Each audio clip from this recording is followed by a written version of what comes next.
যুক্তরাষ্ট্র থেকে এলএনজি আমদানি বন্ধ করে দিয়েছে চীন। ট্রাম্প যা চেয়েছেন তা কখনো হবে না বললেন কানাডার প্রধানমন্ত্রী।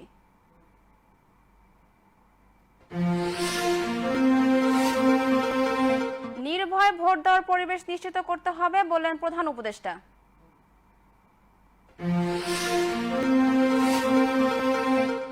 লক্ষাধিক নতুন রোহিঙ্গাকে আশ্রয় দিতে বাংলাদেশকে অনুরোধ জাতিসংঘের।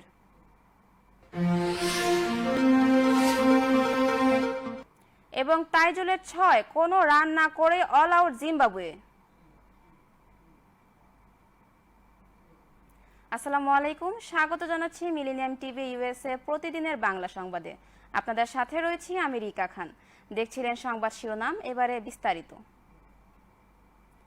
যুক্তরাষ্ট্রের তরলীকৃত প্রাকৃতিক গ্যাস আমদানি পুরোপুরি বন্ধ হয়ে গেছে চীনে।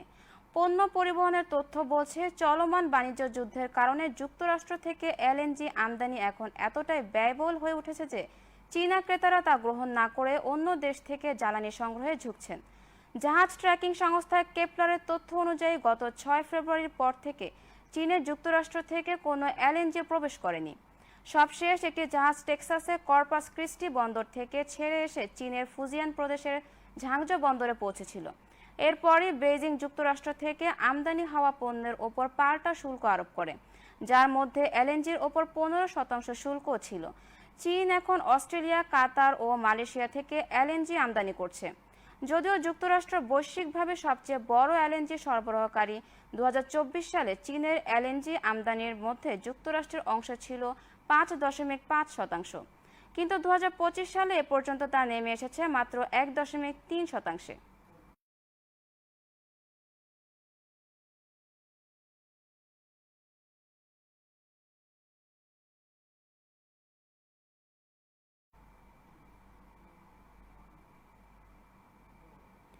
কানাডার জাতীয় নির্বাচনে জয় পেয়ে ক্ষমতাসীন লিবারেল পার্টির নেতা এবং দেশটির প্রধানমন্ত্রী মার্ক কার্নি বলেন, প্রেসিডেন্ট ট্রাম্প আমাদের মনোবল ভেঙে দিতে চেয়েছিলেন, কিন্তু সেটা কখনো হবে না। মার্কিন প্রেসিডেন্ট ডোনাল্ড ট্রাম্পের বাণিজ্য যুদ্ধ এবং কানাডাকে যুক্তরাষ্ট্রের সঙ্গে যুক্ত করার হুমকির পর চলমান অস্থিরতার মধ্যে জয় নিশ্চিত করেছে লিবারেল পার্টি। সে কারণে জয় নিশ্চিতের পরপরই বিজয়ী ভাষণে ট্রাম্পকে নিয়ে কড়া মন্তব্য করেছেন কার্নি। এর আগে স্থানীয় সময় সোমবার দেশটিতে জাতীয় নির্বাচনে ভোট শুরু হয়। ব্রিটিশ বার্তা সংস্থা রয়টার্স বলছে, পুরোপুরি পাল্টে যাওয়া এক রাজনৈতিক পরিবেশের মধ্যে কানাডাবাসী তাদের নতুন সরকার নির্বাচন করেছেন। কানাডার এই নির্বাচনকে অনেকে সাম্প্রতিক সময়ের সবচেয়ে গুরুত্বপূর্ণ নির্বাচন হিসেবে দেখছেন। তবে ট্রাম্পের হুমকির মুখে কানাডার পক্ষে নিজেকে একজন চ্যাম্পিয়ন হিসেবে উপস্থাপনকারী অর্থনীতিবিদ কার্নি কি সংখ্যাগরিষ্ঠ সরকার গঠন করতে সক্ষম হবেন, নাকি তাকে কোনো ছোট দলের সমর্থনের ওপর নির্ভর করতে হবে, তা এখনই বলা যাচ্ছে না।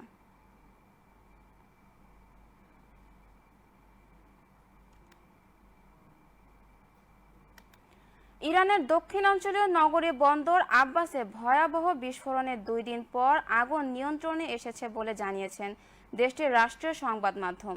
বিস্ফোরণে কমপক্ষে 70 জন নিহত ও 1000-এর বেশি মানুষ আহত হয়েছেন। তবে বিস্ফোরণের কারণ নিয়ে এখনও প্রশ্ন রয়ে গেছে। গতকাল সোমবার ঘটনাস্থল পরিদর্শনকালে ইরানের স্বরাষ্ট্রমন্ত্রী এসকান্দার মোমিনি রাষ্ট্রীয় টেলিভিশনকে বলেন, এখন হাসপাতালে চিকিৎসাধীন আছেন আহত 120 জন। ইরানের দক্ষিণে শহীদ রাজাই বন্দরে গত শনিবার ওই বিস্ফোরণের ঘটনা ঘটে। হরমুজ প্রণালীর নিকটবর্তী বন্দরটি কৌশলগতভাবে গুরুত্বপূর্ণ। এই প্রণালীর মধ্য দিয়ে বৈশ্বিক তেল সরবরাহের 1/5 পরিবাহিত হয়। আগুন পুরোপুরি নিভে যাওয়ার আগে ইরানের রাষ্ট্রীয় টেলিভিশনে দেখা যায় ফায়ার সার্ভিসের কর্মীরা আগুন নেভানোর কাজ করছেন। সে সময় জানানো হয়, আগুন সম্পূর্ণ নিয়ন্ত্রণে আসার পর ক্ষয়ক্ষতির পরিমাণ নিরূপণ করা হবে। তাৎক্ষণিকভাবে বিস্ফোরণের কারণ নিশ্চিত হওয়া যায়নি। তবে বন্দরের কাস্টমস দপ্তর থেকে জানানো হয়েছে, সম্ভবত বিপজ্জনক রাসায়নিক পদার্থ রাখা একটি গুদামের আগুন থেকে বিস্ফোরণ ঘটেছে।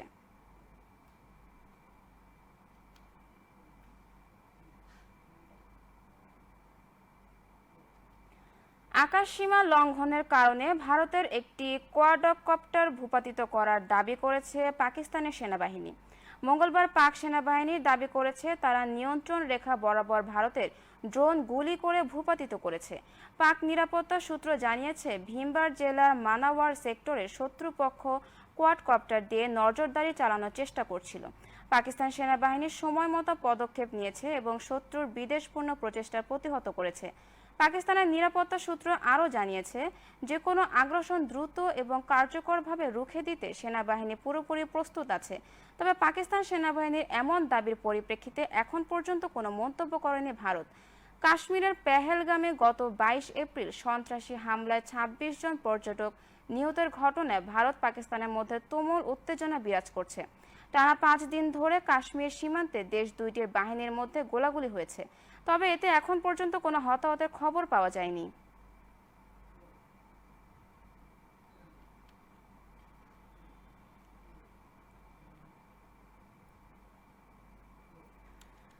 ইয়েমেনের হুতি বিদ্রোহীদের হামলা থেকে বাঁচতে সাগরে ডুবে গেছে প্রায় $6 কোটি একটি যুদ্ধ বিমান। মার্কিন বিমান বাহিনীর রণতরে ইউএসএস হ্যারি এস ট্রুম্যান থেকে দেশটির নৌবাহিনীর একটি F-18 সুপার হর্নেট যুদ্ধবিমান সাগরে ডুবে গেছে। স্থানীয় সোমবার এক বিবৃতিতে নৌবাহিনীর পক্ষ থেকে এই তথ্য জানানো হয়। প্রাথমিক তথ্য অনুসারে এক মার্কিন কর্মকর্তা জানান, হুতি বিদ্রোহীদের হামলা এড়াতে রণতরিটি সরে যাওয়ার জন্য বাঁক নিয়েছিল। সেই সময় F-18 সুপার হর্নেট যুদ্ধবিমানটি সাগরে পড়ে যায়। এর আগে সোমবার হুতি বিদ্রোহীরা বিমানবাহী রণতরী ইউএসএস ট্রুম্যানকে লক্ষ্য করে ড্রোন ও ক্ষেপণাস্ত্র হামলা চালানোর দাবি করে। দীর্ঘদিন ধরেই হুতিদের বিরুদ্ধে বড় ধরনের মার্কিন অভিযানে অংশ নিতে ওই রণতরীটি লোহিত সাগরে অবস্থান করছে। এই ঘটনায় এক নাবিক সামান্য আহত হয়েছেন। অপর এক মার্কিন কর্মকর্তা বলেছেন, যুদ্ধ বিমানটি ডুবে গেছে। নৌবাহিনীর দেওয়া তথ্য অনুযায়ী একটি F-18 যুদ্ধবিমানের দাম $6 কোটিরও বেশি।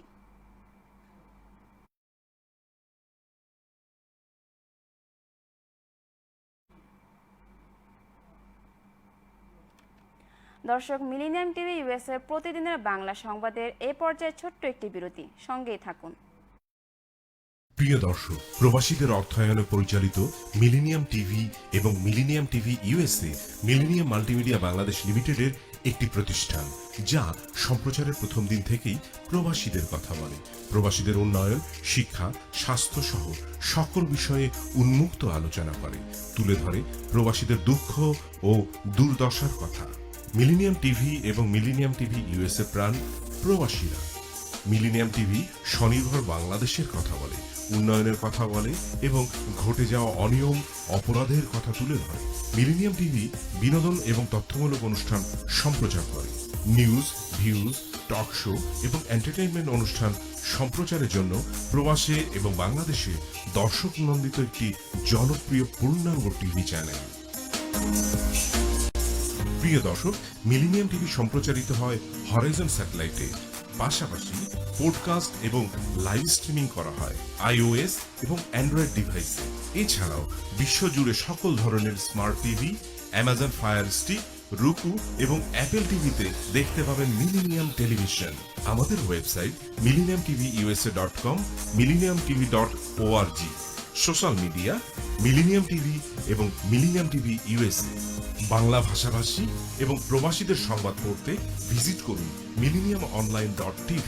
প্রিয় দর্শক, মিলেনিয়াম টিভি এবং মিলেনিয়াম টিভি ইউএসএ দেখুন, প্রবাসীদের কথা শুনুন, প্রবাসীদের উন্নয়নের সাথে থাকুন। আমাদের নিউ ইয়র্কের ঠিকানা 544 Taylor Avenue, Bronx, new York এবং বাংলাদেশের ঠিকানা হাউস 145, রোড 12, ব্লক জি, দক্ষিণ বনশ্রী, ঢাকা, বাংলাদেশ। দর্শক, আবারও স্বাগত মিলেনিয়াম টিভি ইউএসএ প্রতিদিনের বাংলা সংবাদে।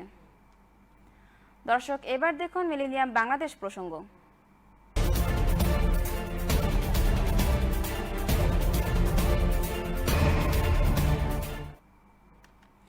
ভোটাররা যেন নির্ভয় নির্বিঘ্নে ভোটাধিকার প্রয়োগ করতে পারেন, সেই পরিবেশ নিশ্চিত করতে হবে বলে মন্তব্য করেছেন প্রধান উপদেষ্টা অধ্যাপক মোহাম্মদ ইউনূস। মঙ্গলবার রাজধানীর রাজারবাগ পুলিশ লাইন্স অডিটোরিয়ামে 3 দিনব্যাপী পুলিশ সপ্তাহ 2025 এর উদ্বোধনী অনুষ্ঠানে প্রধান অতিথির বক্তব্যে তিনি কথা বলেন। ডক্টর ইউনূস বলেন, চলতি বছরের ডিসেম্বর থেকে আগামী বছরের জুনের মধ্যে দেশে ত্রয়োদশ সংসদ নির্বাচন অনুষ্ঠিত হবে। সেই নির্বাচন যেন সুষ্ঠু ও শান্তিপূর্ণ উপায়ে অনুষ্ঠিত হয়, সেজন্য পুলিশ সদস্যদের ভূমিকা অনেক। নির্বাচনে সব প্রতিদ্বন্দ্বী প্রার্থীর প্রতি সমান আচরণ ও ভোটাররা যেন নির্ভয় নির্বিঘ্নে ভোটাধিকার প্রয়োগ করতে পারেন সেই পরিবেশ নিশ্চিত করতে হবে। প্রধান উপদেষ্টা বলেন, মনে রাখবেন, কোনো ব্যক্তি যদি অন্যায় বা অনিয়মের মাধ্যমে নির্বাচিত হয়, সে ব্যক্তির দ্বারা ন্যায় প্রতিষ্ঠা সম্ভব নয়। সুতরাং কারো দ্বারা ব্যবহৃত হবেন না। সত্য ও ন্যায় প্রতিষ্ঠার ব্রত হিসেবে নির্বাচনে নিজেদের নিয়োজিত করবেন।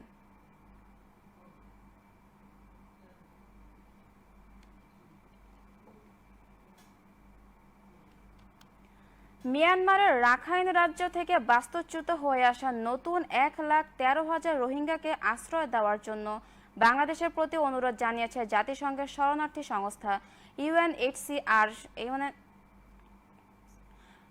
সোমবার সংস্থাটির পক্ষ থেকে এই অনুরোধ জানানো হয়েছে বলে জানিয়েছেন রোহিঙ্গা শরণার্থী বিষয়ক সরকারি সংস্থা রিফিউজি রিলিফ অ্যান্ড রিপ্যাট্রিয়েশন কমিশনের কমিশনার মোহাম্মদ মিজানুর রহমান। তুরস্ক ভিত্তিক রাষ্ট্রায়ত্ত বার্তা সংস্থা আন্দোলনকে দেওয়া এক বক্তব্যে মিজানুর রহমান বলেন, গত সপ্তাহে UNHCR এর একটি চিঠি পেয়েছি।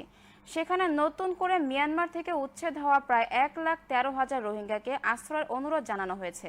তিনি জানান, নতুন করে আসা এসব রোহিঙ্গা বর্তমানে কক্সবাজারের আশেপাশে অস্থায়ীভাবে তাঁবু টানিয়ে এমনকি স্কুল ও মসজিদে অবস্থান করছেন। দৈনিক সমকালের তথ্যে উদ্ধৃত করে আন্দোলন জানায়, নতুন আসা রোহিঙ্গাদের পরিবার সংখ্যা প্রায় 29,607টি। এর মধ্যে গত সপ্তাহে এসেছে 1,448টি পরিবার, যারা রাখাইন রাজ্য থেকে পালিয়ে নাফ নদী পার হয়ে বাংলাদেশে প্রবেশ করেছে।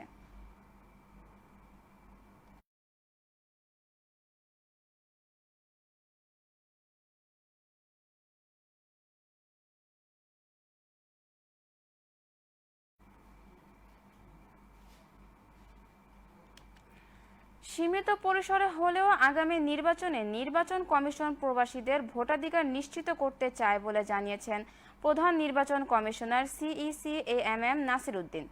সে লক্ষ্যে সব প্রস্তুতি নেওয়া হচ্ছে বলেও জানান তিনি। মঙ্গলবার সকাল 9:45টায় নির্বাচন কমিশন অডিটোরিয়ামে seminar on development of voting for diaspora বাংলাদেশিস অনুষ্ঠানের উদ্বোধনী অনুষ্ঠানে CEC এসব কথা বলেন।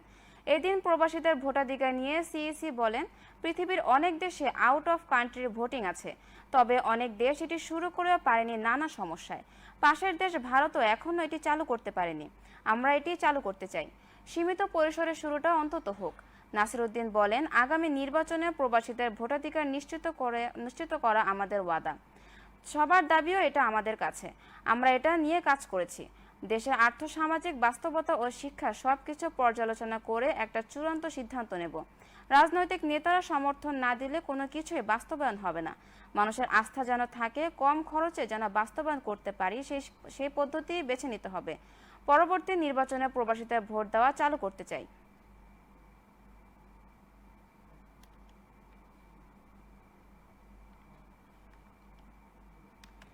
মঙ্গলবার সকালে 414 জন হজ যাত্রী নিয়ে ফ্লাইটটি জেদ্দার কিং আব্দুল আজিজ আন্তর্জাতিক বিমানবন্দরে হজ টার্মিনালে গিয়ে পৌঁছায়।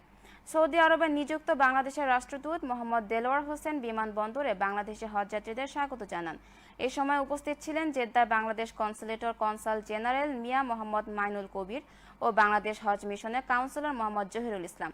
বিমানবন্দরে বাংলাদেশি হজযাত্রীদের আরও স্বাগত জানান সৌদি সিভিল এভিয়েশনের উপদেষ্টা ইঞ্জিনিয়ার মাজেন জাওয়াহার, হজ ও ওমরা মন্ত্রণালয়ের পরিচালক সালমান আল বেলাবি ও অন্যান্য কর্মকর্তাবৃন্দ। বাংলাদেশের রাষ্ট্রদূত হজযাত্রীদের শুভকামনা জানান ও যে কোনো প্রয়োজনে বাংলাদেশ দূতাবাস, কনসুলেট ও বাংলাদেশ হজ মিশন সবসময় হজযাত্রীদের পাশে রয়েছে বলে আশ্বাস দেন। বাংলাদেশ থেকে যাওয়া হজযাত্রীদের বিমানবন্দরের সুন্দর ব্যবস্থাপনা ও উষ্ণ অভ্যর্থনা পেয়ে ধন্যবাদ ও কৃতজ্ঞতা প্রকাশ করেন। এবছর বাংলাদেশ থেকে মোট 87,100 জন পবিত্র হজ পালন করবেন।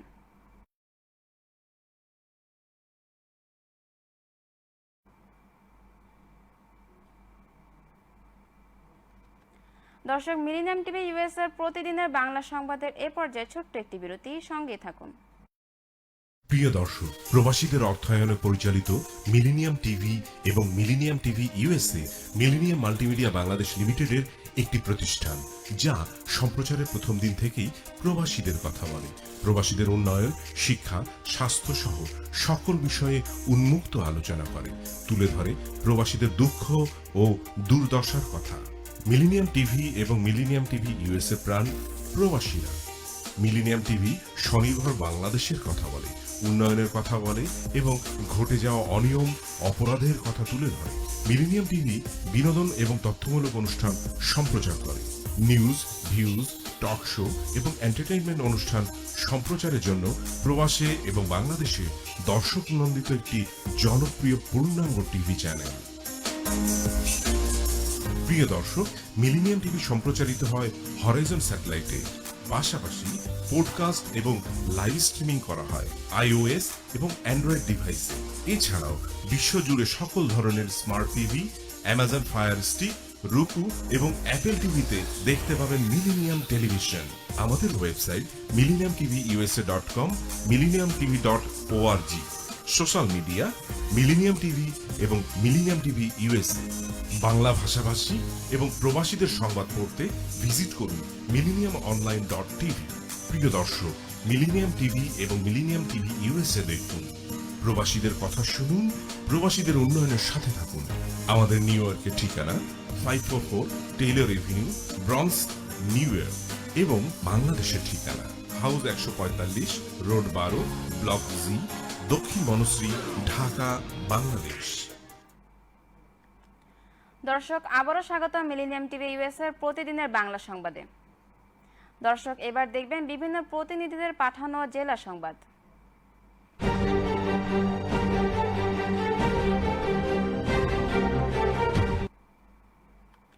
ব্রাহ্মণবাড়িয়া পলিটেকনিক ইনস্টিটিউটের শিক্ষার্থীরা 6 দফা দাবি বাস্তবায়নের দাবিতে কমপ্লিট শাটডাউন কর্মসূচি পালন করছে। মঙ্গলবার সকাল থেকে এই কর্মসূচি পালন করতে শিক্ষার্থীরা ক্যাম্পাস চত্বরে অবস্থান নিয়ে বিক্ষোভ শুরু করেন। এক পর্যায়ে দুপুরের দিকে প্রতিষ্ঠানের শিক্ষক সহ কর্মকর্তা কর্মচারীরা ক্যাম্পাস ত্যাগ করলে বিক্ষুব্ধ শিক্ষার্থীরা প্রতিষ্ঠানটির একাডেমিক ভবন ও প্রশাসনিক ভবনে তালা ঝুলিয়ে দেন। এ সময় প্রতিবাদ সমাবেশ সহ নানান স্লোগানে ক্যাম্পাস চত্বর মাতিয়ে তোলেন তারা। শিক্ষার্থীরা জানান যে 6 দফা দাবি উত্থাপন করা হয়েছে তা যৌক্তিক। এই দাবি বাস্তবায়িত হলে কারিগরি শিক্ষার ব্যাপক উন্নয়ন সাধিত হবে, অথচ একটি মহল নিজের স্বার্থে এই দাবিগুলো অযৌক্তিক বলে দাবি করছে। পলিটেকনিকের শিক্ষার্থীরা দীর্ঘদিন ধরে এই যৌক্তিক দাবি বাস্তবায়নের জন্য আন্দোলন করে আসলেও সরকারের পক্ষ থেকে কোনো ফলপ্রসূ উদ্যোগ নেওয়া হয়নি। তাই এই দাবি আদায় হওয়া না পর্যন্ত কমপ্লিট শাটডাউন কর্মসূচি অব্যাহত থাকবে। দ্রুত দাবি মানা না হলে ভবিষ্যতে কঠোর কর্মসূচি ঘোষণা করা হবে বলে হুঁশিয়ারি দেন তারা।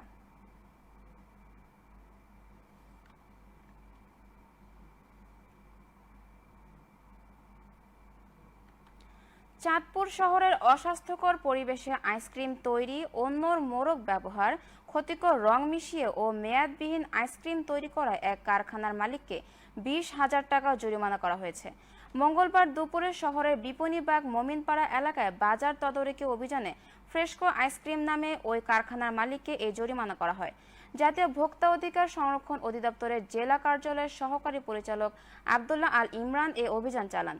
তিনি বলেন, নিয়মিত অভিযানের হিসেবে নোংরা ও অস্বাস্থ্যকর পরিবেশে আইসক্রিম তৈরি, অন্যর মোড়ক ব্যবহার, ক্ষতিকর রং মিশিয়ে ও মেয়াদবিহীন আইসক্রিম তৈরি করে ফ্রেশকো আইসক্রিম মালিককে 20,000 টাকা জরিমানা আরোপ করে ও আদায় করা হয়েছে। অভিযুক্ত প্রতিষ্ঠানটি পুনরায় এই ধরনের অনিয়ম করা থেকে বিরত থাকবে বলে অঙ্গীকার করেন। এ সময় ক্ষতিকর রাসায়নিক দ্রব্য ধ্বংস করা হয়। জনস্বার্থে এ ধরনের অভিযান অব্যাহত থাকবে।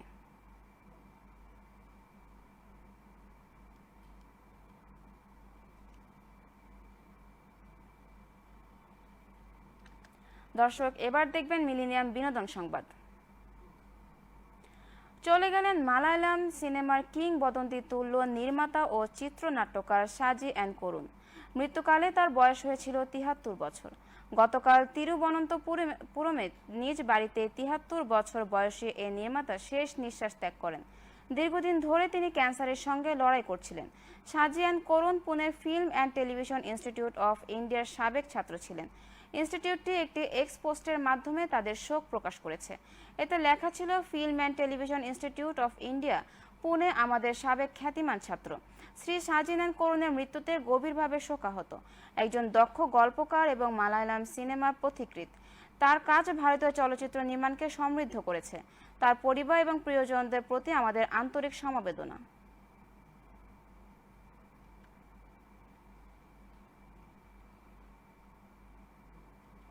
কাশ্মীরের পেহেলগামে জঙ্গি হামলার পর ভারত সরকারের পক্ষ থেকে পাকিস্তানকে হুঁশিয়ারি দেওয়া হয়েছে। স্থগিত হয়েছে সিন্ধু পানি চুক্তি। ভারত ছেড়ে বেরিয়ে যাওয়ার কড়া নির্দেশ দেওয়া হয়েছে পাকিস্তানের নাগরিকদের। সন্ত্রাসী হামলার পর যেখানে ক্ষোভের আগুন জ্বলছে ভারতের সবিজে, ঠিক তখন পাকিস্তানি ফ্যাশন ডিজাইনারের সঙ্গে ছবি তোলায় মারাত্মক কটাক্ষের শিকার বলিউড তারকা কারিনা কাপুর। তাকে নেটিজেনরা গদ্দার, নির্লজ্জ বলতেও কুণ্ঠা বোধ করল না নেট দুনিয়ার বাসিন্দারা। কাশ্মীরের বৈশরণ উপত্যকা ভয়ানক জঙ্গি হামলার পর শোক জানিয়েছিলেন কারিনা কাপুর, কিন্তু এমন পরিবেশে পাকিস্তানের ফ্যাশন ডিজাইনার ফারাজ মান্নানের ইনস্টা স্টোরিতে দেখা দেওয়ায় বিপাকে পড়েছেন অভিনেত্রী।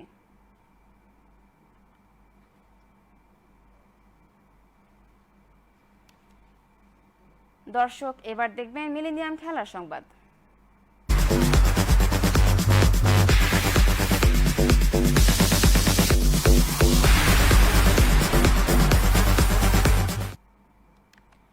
চট্টগ্রাম টেস্টে 90 ওভার ব্যাট করে 9 উইকেটে 227 রান করে প্রথম দিনের খেলা শেষ করেছিল জিম্বাবুয়ে। আজ মঙ্গলবার দ্বিতীয় দিন শেষে উইকেটে আরও কিছু রান যোগ করার আশায় ব্যাট করতে নামে সফরকারীরা। তবে ক্রেইগ আরবিনের দলকে নতুন দিনে কোনো রান করতে দেয়নি বাংলাদেশ। দিনের প্রথম বলে ব্লেসিং মুজারানিকে আউট করে দিয়েছেন তাইজুল ইসলাম। জিম্বাবুয়ে ব্যাটারকে উইকেট রক্ষক জাকের আলীর ক্যাচ বানান বাঁহাতি স্পিনার। প্রথম আউট দিতে না চাইলেও বাংলাদেশি ফিল্ডারের কড়া আবেদনের প্রেক্ষিতে সিদ্ধান্ত বদল করেন আম্পায়ার। অর্থাৎ প্রথম ইনিংসে 227 রানে অল আউট হলো জিম্বাবুয়ে। 60 রানে 6 উইকেট নিয়ে ইনিংসটিকে স্মরণীয় করে রাখলেন তাইজুল। এর আগে গতকাল সোমবার চট্টগ্রামের বীরশ্রেষ্ঠ ফ্লাইট লেফটেন্যান্ট মতিউর রহমান স্টেডিয়ামে টস জিতে আগে ব্যাট করতে নামে জিম্বাবুয়ে।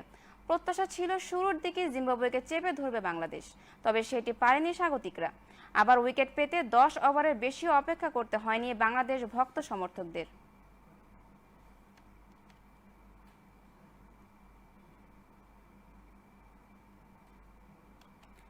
গত বছরের আগস্টে রাওয়ালপিন্ডিতে পাকিস্তানের বিপক্ষে মাত্র 7 রানের জন্য সেঞ্চুরি করতে পারেননি সাদমান ইসলাম। এরপর 3টি 50 হাঁকালেও 100 রানে পৌঁছাতে পারেননি। অবশেষে আজ মঙ্গলবার চট্টগ্রামের টেস্ট ক্যারিয়ারের দ্বিতীয় সেঞ্চুরির স্বাদ পেয়েছেন বাঁহাতি ব্যাটার, যার জন্য তাকে অপেক্ষা করতে হয়েছে 26 ইনিংস। সাদমান টেস্ট ক্যারিয়ারের প্রথম সেঞ্চুরি হাঁকিয়েছিলেন হারারাতে 2021 সালে, অর্থাৎ তার দুটি সেঞ্চুরি জিম্বাবুয়ের বিপক্ষে। এই প্রতিবেদন লেখার সময় বাংলাদেশ সংগ্রহ 49 ওভারের খেলা শেষে 1 উইকেটে 183 রান।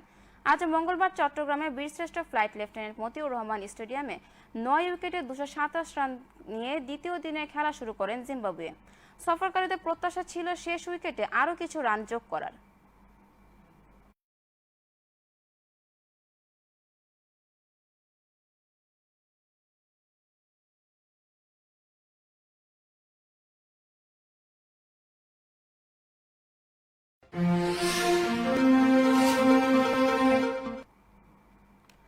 যুক্তরাষ্ট্র থেকে এলএনজি আমদানি বন্ধ করে দিয়েছে চীন।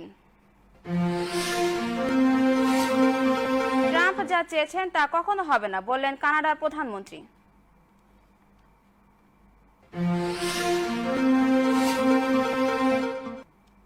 নির্ভয়ে ভোট দেওয়ার পরিবেশ নিশ্চিত করতে হবে বললেন প্রধান উপদেষ্টা।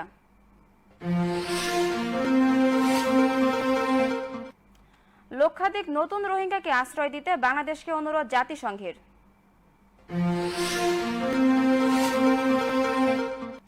এবং তাইজুলের 6 কোনো রান না করে অল আউট জিম্বাবুয়ে।